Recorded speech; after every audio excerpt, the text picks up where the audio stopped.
Hey, listeners, welcome back. It's Mike and Matt with another great episode of your Smart Retirement Podcast. In fact, it's episode 48. Matt, what's shaking, my man? I can't believe it's episode 48. Did I catch you? I caught you off guard there. You're like, wait, what?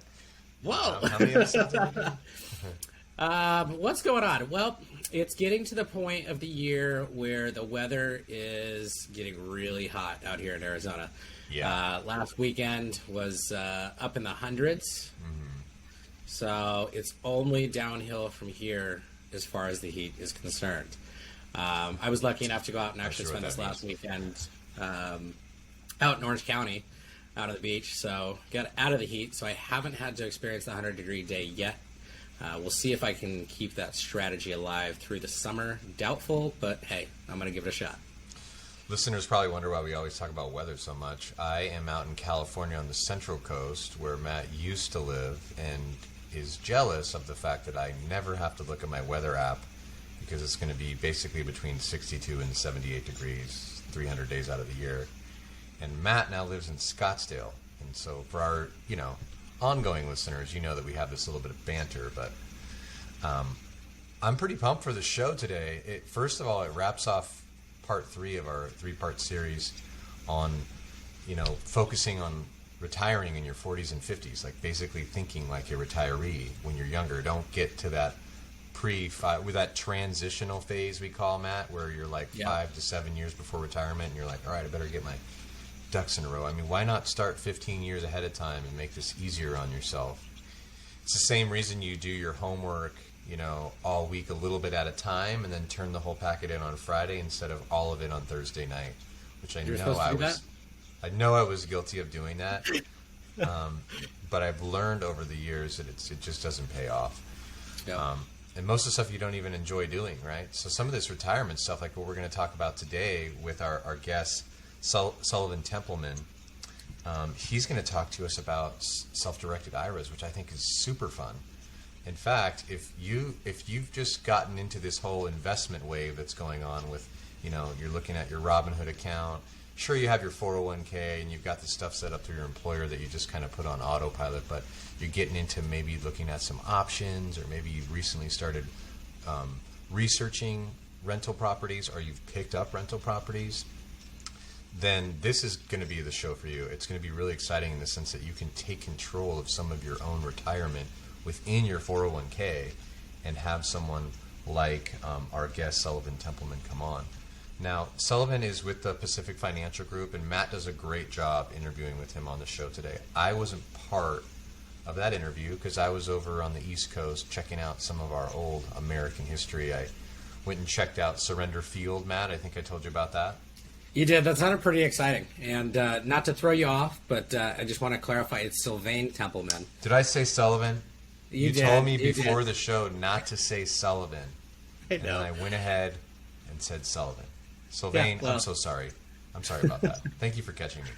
Yeah, absolutely. So I'm over there in Virginia, and I'm basically standing out in this big field where the English decided to say, hey, you got us. We can't keep up with your gunpowder and your cannons from the French, so we surrender. And they don't do, like over on the West Coast, I feel like we really try to glorify things, and you have like all this pomp and circumstance for stuff, or we create these big museums, which are cool. But over there, you're just literally walking out to a field, and it's like, this is where it all went down, and you can just feel the power of it, the sacred ground feeling. It was really neat. But because I wanted to keep time sacred with my family, I didn't get involved in the interview. But Matt did a great job. Listeners, I think you're going to like it a bunch. Matt, anything you want to say to preface this? Sure. Because I do want to just say that I really do like the commitment of the Pacific Financial Group, meaning like their commitment to their clientele. It's very much like the theme of our show, which is that everyone has a chance and should have a chance to invest. Whether you're super affluent or, just fell off the turnip truck yesterday.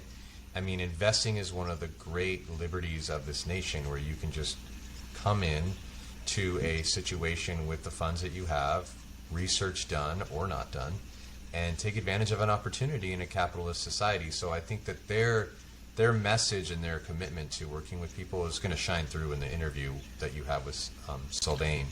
But I just wanted to get that out there. It's really in line with what we talk about on the show. Absolutely. The first thing that I kind of want to cover is the Pacific Financial Group, where Sylvain is working with. He is the executive vice president and the national sales manager over there with them. He does a lot of their marketing stuff as well. If you go on there on like YouTube and you look up the Pacific Financial Group, you'll actually get to see Sylvain's smiling face walking around the office, talking about who they are and stuff like that. And I'll throw that link on our on the video and then also on the podcast stuff. But what I wanted to make kind of clear is with the Pacific Financial Group, they're not a group that's going to help you directly as the individual. You will need some type of registered financial professional to be your in-between, if you will, to them. So what they do is they supply financial advisors with tools and different portfolios and management and custodians that can actually go into your 401k and help broaden the amount of investments that are available to you. Now, I don't want to get too much into detail with that because Sylvain does a fantastic job at explaining it in the next part after our break here. But cool. What I wanted to make clear was there is a big difference between a self-directed 401k and a self-directed IRA. And sometimes those terms are intermixed, and they shouldn't be. A self-directed IRA, which for some of you savvy investors, might be a really good thing for you to look at. A self-directed IRA is going to allow you to have alternative investments inside of an IRA, whether it be real estate holdings or some private placements, whatever it may be. These type of products will allow you to do that. What we're focusing on today, again, is going to be inside of your 401k, getting rid of the 30 to 50, maybe 60 different options that you've got inside of there, and really open it up to, I don't want to say limitless, but a lot of different possibilities for additional growth, being able to adjust your risk portfolio a little bit more properly, and really just become more educated by having someone guide you with one of your biggest assets, your 401k, because I hear it from a lot of people, unless they have a financial advisor they're working with other assets outside, it's hard to get advice on your 401k. So why not have the ability to have a professional come in and help manage that 401k for you for a small fee? So, Mike, if there's not anything you want to add in here, why don't we go ahead? We'll take our break, and when we come back from the break, we'll get started with our interview with Mr. Sylvain Templeman. How's that sound? That sounds great. I love it. Perfect. Listeners, we'll be right back after this quick break.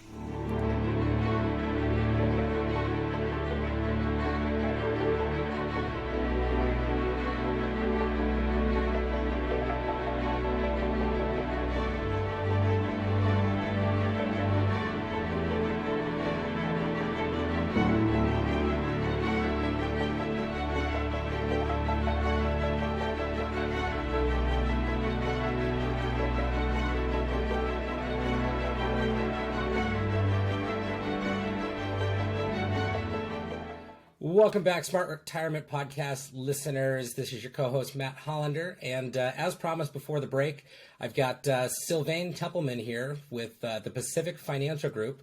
Welcome. Thank you for having me. Absolutely.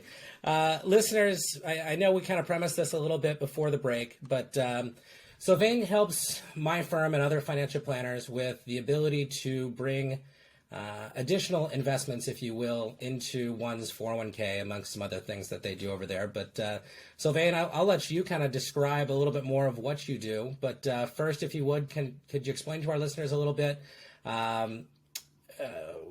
what is Pacific Financial Group and how long have you guys been around and all that good stuff? Absolutely.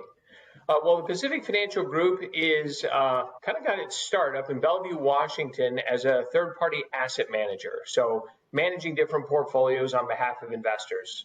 Over the years, we've grown up and evolved to actually partner with financial advisors and really kind of empower them through products and services to work with individual plan participants as well as traditional wealth management type clients.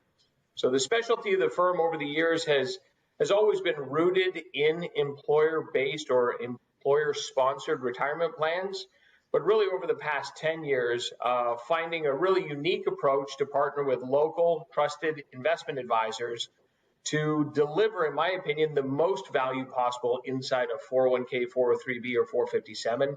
That is to ensure that the participants get advice. So we become essentially kind of that back office capability for financial advisors to dispense advice at the plan level or at the participant level, more specifically. Got it. Yeah, I mean, I think you would agree, Sylvain, that I know when I'm sitting with clients and things, the biggest complaint that I think they come up with is, yeah, their 401k is easy to manage, but they're pretty limited on some of the things that might be available to them, right? Yeah, you're absolutely right. Plans over the years have actually gotten better, but at the same time, kind of limiting. So if you go back 10, 20 years ago, you used to have 100 different investment options, and going online to try to sort them out was a little difficult. Getting access to information was difficult. And at the end of the day, most people just did a very poor job because it was hard to use. Now, over the last 5, 10, and 15 years, the investment options have gotten better. The UI, UX, user interface, user experience has gotten significantly better. All the planning tools, the wellness programs, everything's gotten better. So you would think that participants are doing better, but that's actually not the case.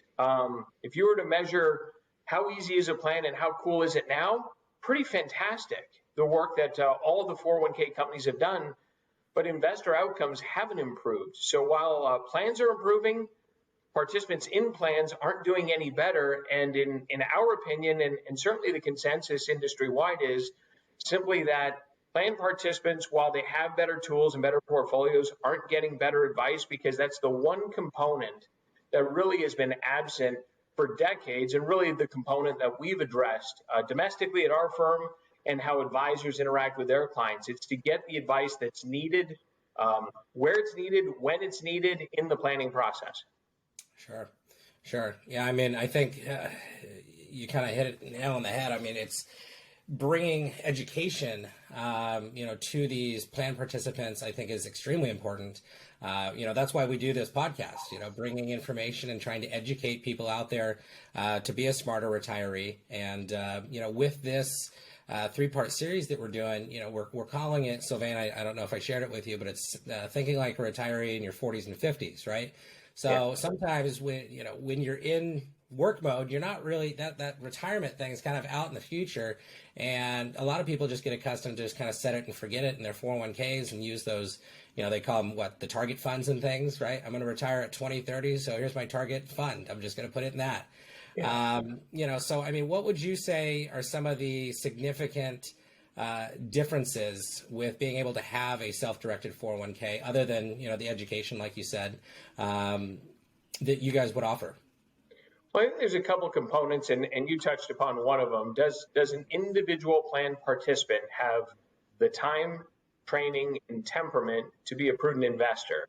And while I believe every single participant could, if they chose to, be fantastic at what they do, the reality is after they're done their 8-hour shift, their 10-hour shift, they're exhausted. The last thing they want to do is fire up the laptop and do a little research and then throw that into a different software program to figure out how it's faring relative to the goals and the risks that they're taking. So I feel it's a tough task for plan participants to do all of those things.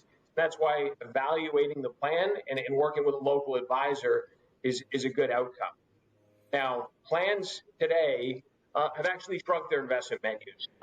While the investment choices have become better in terms of how they track, they are more generic in nature. And you mentioned the word target date or retirement strategy that completes itself, if you will, at the end of a certain time period. Those are very trendy right now. You see those a lot in 401ks, 403bs, and 457s.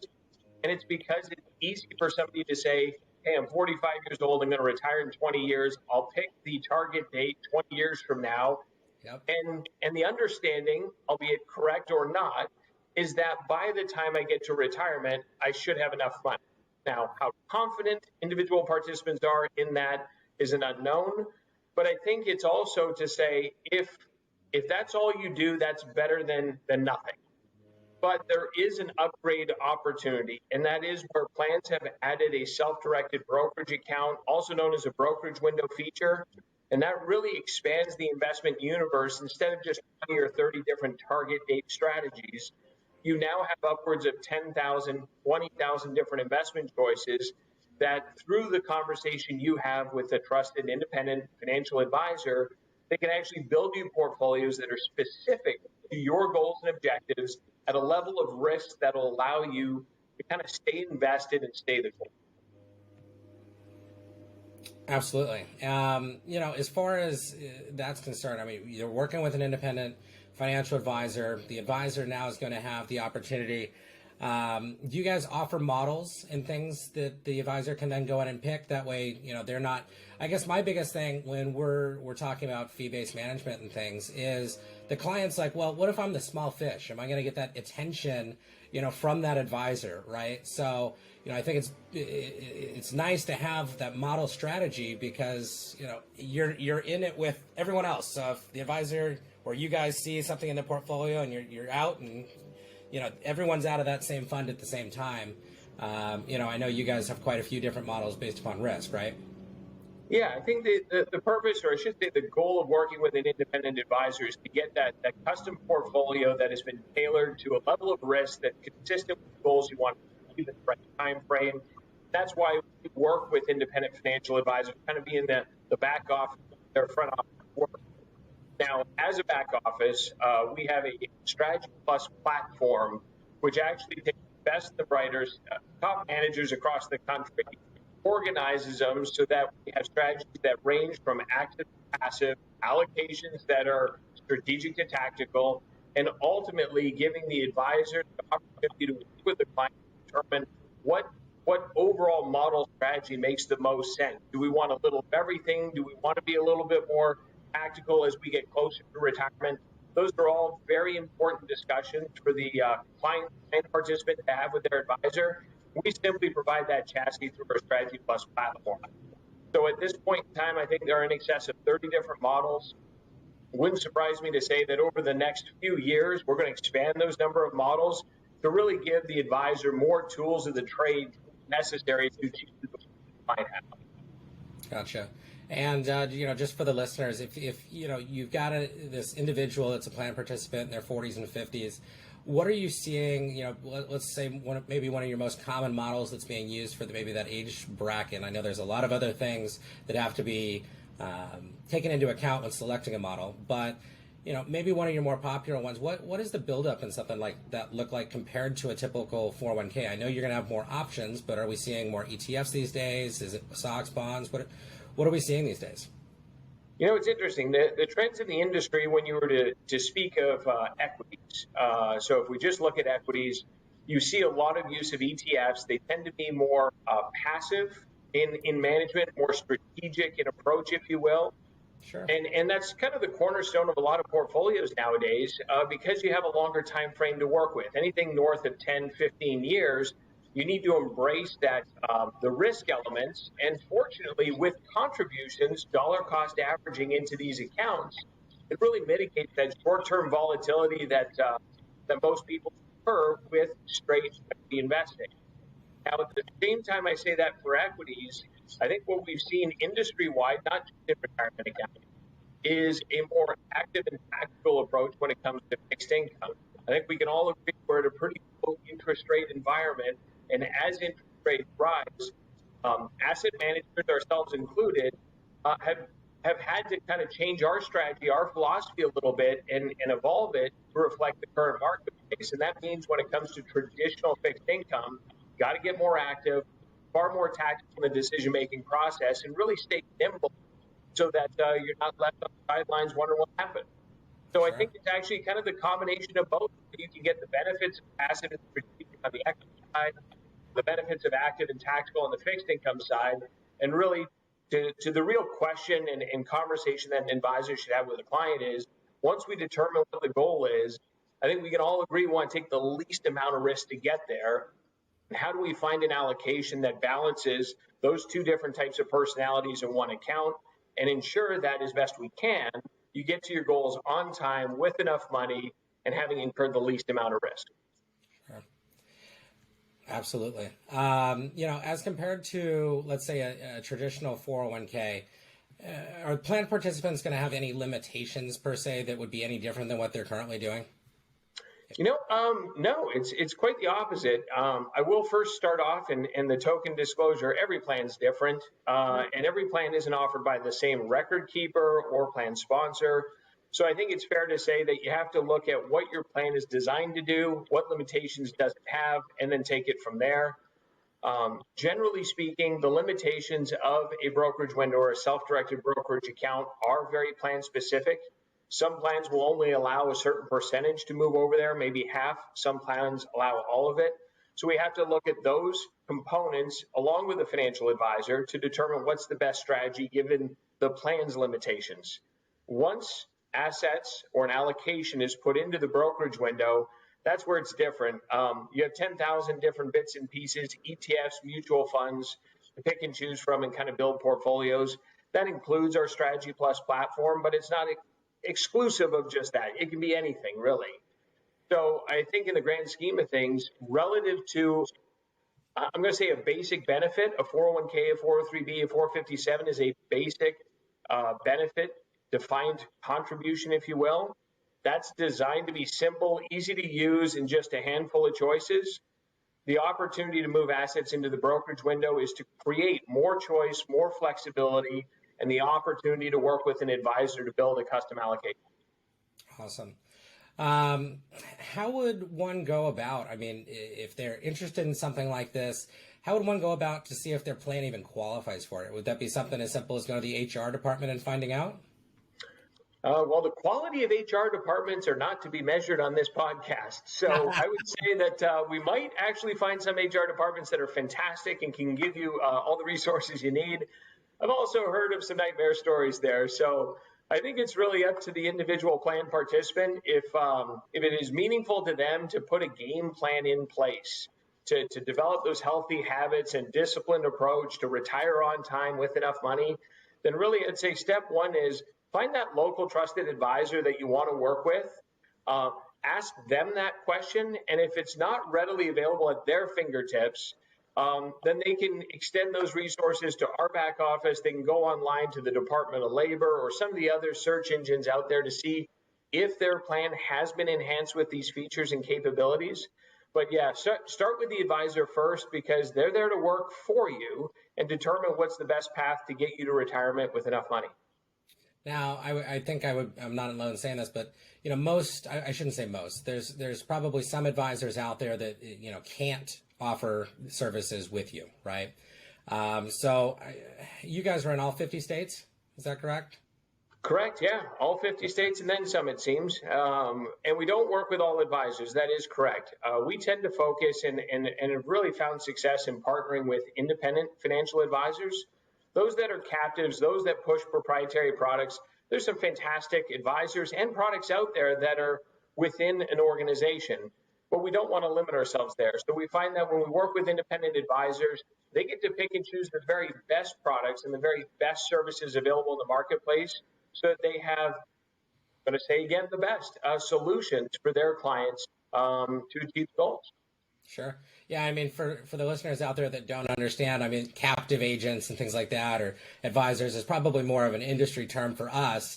I just want to make sure that the listeners understand that, that just basically means they're in a wirehouse, like one of the bigger banks, Schwab, one of those, usually don't have the ability to do it. But Sylvain, if we had a listener in another state that, I can't refer anyone to or I can't work with, could they call you and you can make a referral to someone there that you guys are already working with? Absolutely. That'd be very easy to do. So I'd encourage anybody to come to our website, which I'm sure you'll put on the slides later and podcast disclosures. But the website's a great resource. They can have a look at all the things that our firm offers. And then obviously all the 800 numbers and 866 numbers will be able to direct them to an advisor that's in their local area and being able to work with them.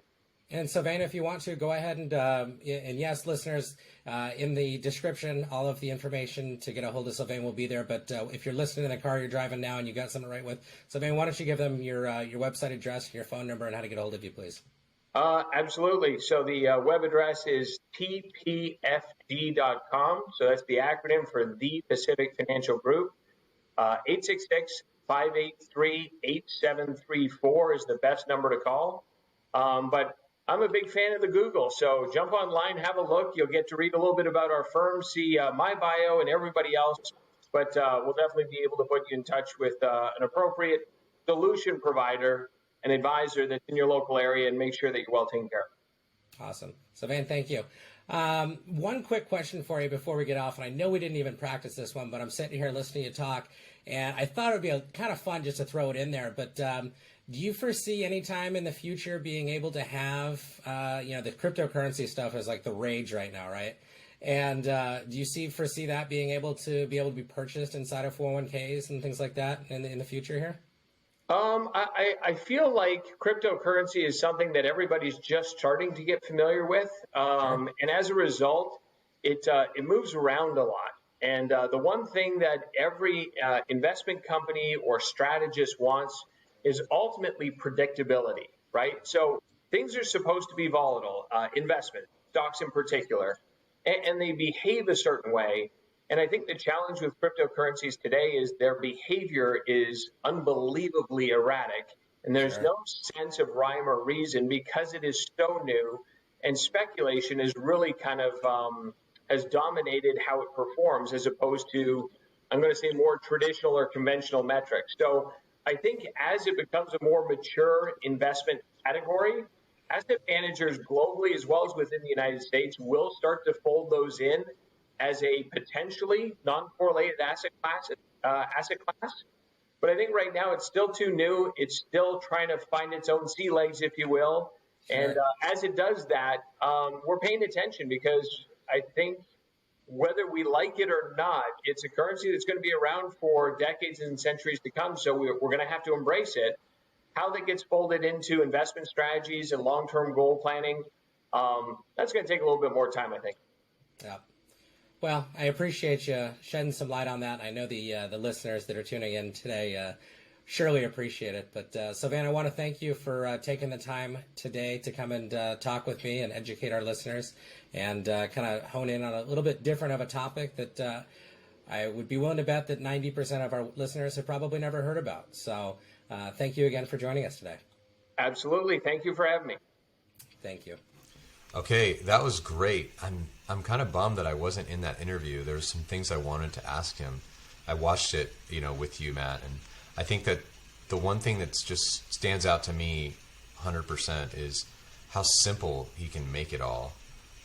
Having these options available to you and how simple the interaction is to pick these options is just great.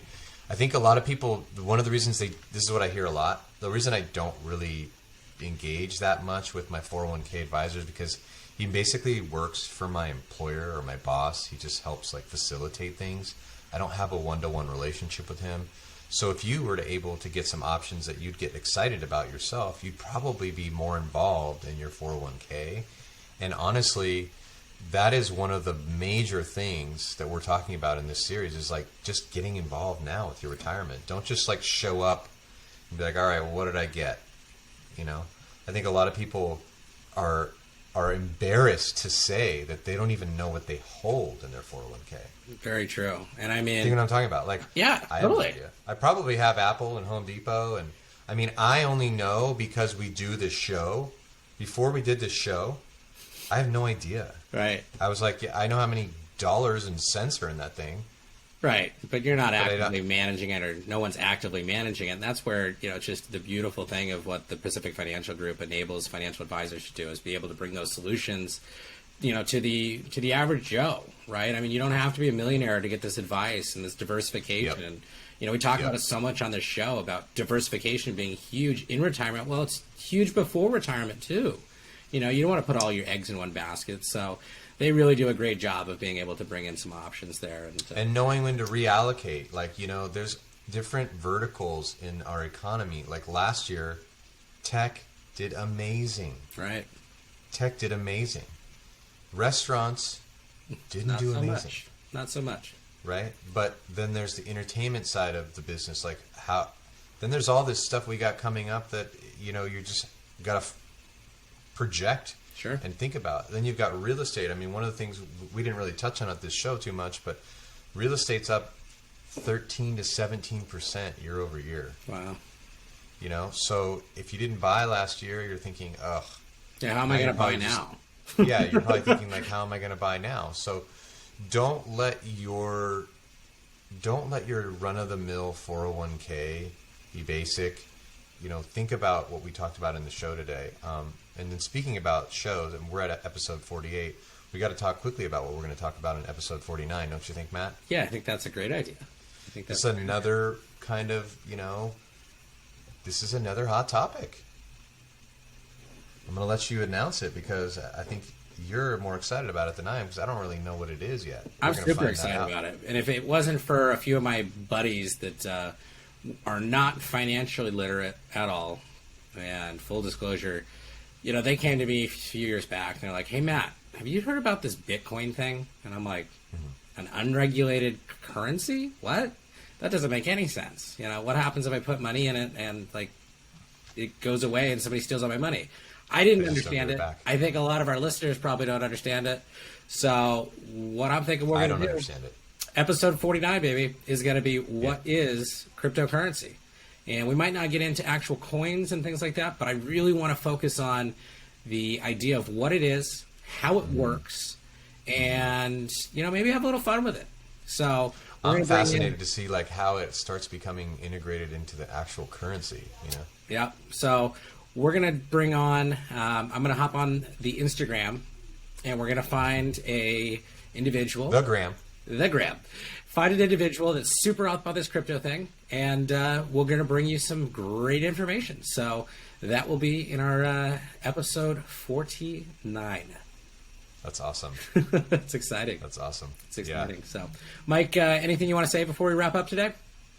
Yeah, I just want to see Aaron Rodgers go to the 49ers. Oh, boy.